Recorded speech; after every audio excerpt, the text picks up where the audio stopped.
میرے شوہر نے ایک کمرہ بند کر رکھا تھا جس پہ سونے کا تالا لگا رہتا تھا۔ ہر رات ہمیں وہاں 12 بجے جانا پڑتا تھا۔ ایک رات اچانک ہمارے گھر 2 ڈاکو گھس آئے تو وہ میری خوبصورت جوان بیٹی کو دیکھ کے اپنے ساتھ گھسیٹنے لگے تو میں ان کے قدموں میں گر گئی۔ اچانک ان کی نظر اس سونے کے تالے پر پڑی اور بولے، میں تیری بیٹی کو اس شرط پر چھوڑوں گا اگر تو مجھے اس کمرے کی چابی دے دے۔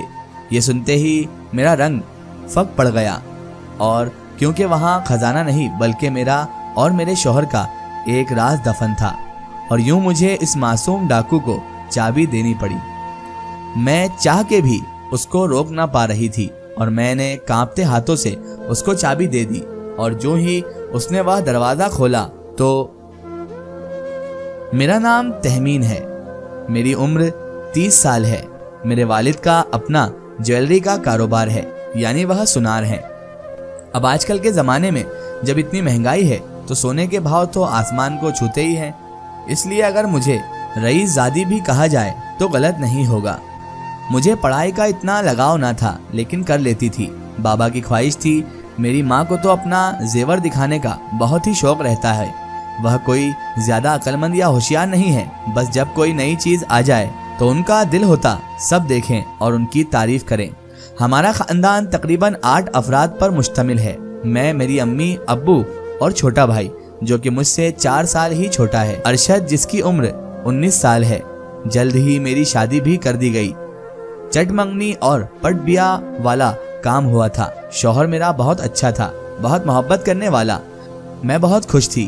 ہمارا گھر 2 منزلہ تھا، میں نیچے رہتی تھی، مجھے اوپر جانے کی اجازت نہیں تھی۔ میں نے پوچھنا چاہا تو آگے سے یہی جواب ملا، جب وقت آئے گا بتا دوں گا، لیکن غلطی سے بھی اوپر نہ جانا۔ میں نے بھی شوہر کی باتوں کو سنتے حامی بھر لی۔ کبھی کبھی بڑا دل کرتا تھا کہ جا کر دیکھ لوں آخر کیا ہے ایسا جو میرے شوہر نے مجھے یوں اپنی نئی نویلی دلہن کو ہی منع کر دیا ہے، لیکن پھر ان کی ناراضگی کا سوچ کر خود پر پہرے بٹھا لیتی تھی۔ لیکن اب میں دیکھتی وہ اکثر رات کو کمرے میں دیر سے آتے تھے، جب بھی پوچھتی وہ منع کر دیتے یا بات کو ٹال دیتے۔ میں اچھی خاصی مطمئن تو نہیں ہوتی لیکن کیا کرتی، مان لیتی تھی ان کی بات۔ نئی نئی شادی تھی اس لیے میرا دل کرتا تھا وہ میرے پاس ہی رہیں، میرے ساتھ وقت گزاریں۔ شاید اس لیے میں ایسا سب فضول میں سوچنے لگ گئی تھی، لیکن پھر خود کو سنبھال لیا کہ ان کو بھی 100 کام ہوتے ہیں۔ اس طرح اگر میں روز دیر سے آنے پر ان پر ناراضگی جتاتی رہی تو کہیں کسی دن بات بڑھ ہی نہ جائے، اس لیے میں خاموش بھی رہتی تھی۔ اب گھر میں اس وقت میں اکیلی تھی۔ مجھے پتا تھا اس وقت میرا شوہر گھر آ چکا ہوگا اور اب اوپر ہوگا۔ میں نے بہت ادھر ادھر دیکھا کہ کچھ کام ہو تو کر لوں یا کوئی ٹائم پاس ہی ہو جائے، لیکن میرا دل تب بھی نہیں لگا۔ تو رات 11 بجے کا وقت تھا، میں بھی دبے پاؤں کمرے سے باہر آ گئی۔ سوچا تھا شوہر کو خبر لگنے نہیں دوں گی، بس دیکھ کر واپس آ جاؤں گی۔ کمرے سے باہر آ کر میں نے یہاں وہاں جھانکا، ادھر ادھر جھانک کر دیکھا، کوئی بھی نہیں موجود تھا وہاں پر۔ کام والی ماسی تو شام کو ہی چلی جاتی تھی اور شوہر 10 بجے آ کر اگر اوپر جاتے تو 12 بجے ہی کمرے میں آتے تھے۔ میرے لیے یہی موقع تھا۔ کام تو بہت خطرے کا تھا، اگر شوہر دیکھ لیتے تو الگ ڈانٹ پڑتی، اوپر سے ان کو منانا بھی پڑتا، جو کہ ابھی مجھے صحیح سے آتا بھی نہیں تھا۔ خیر میں نے اپنی پائل اتار کر سائٹ پر رکھی اور ننگے پاؤں اوپر چلی آئی۔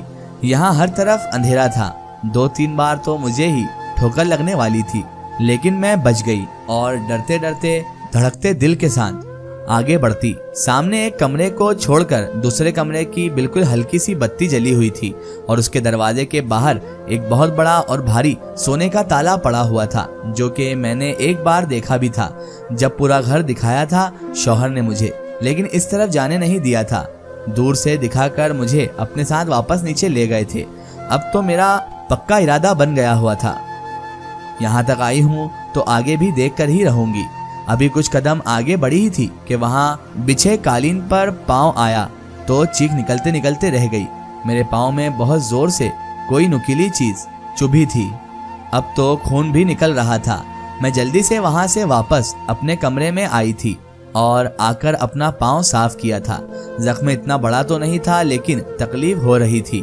اب یہ سوچ کر کہ اگر شوہر نے وہ خون کے نشان اگر غلطی سے بھی دیکھ لیے تو میری خیر نہیں ہوگی،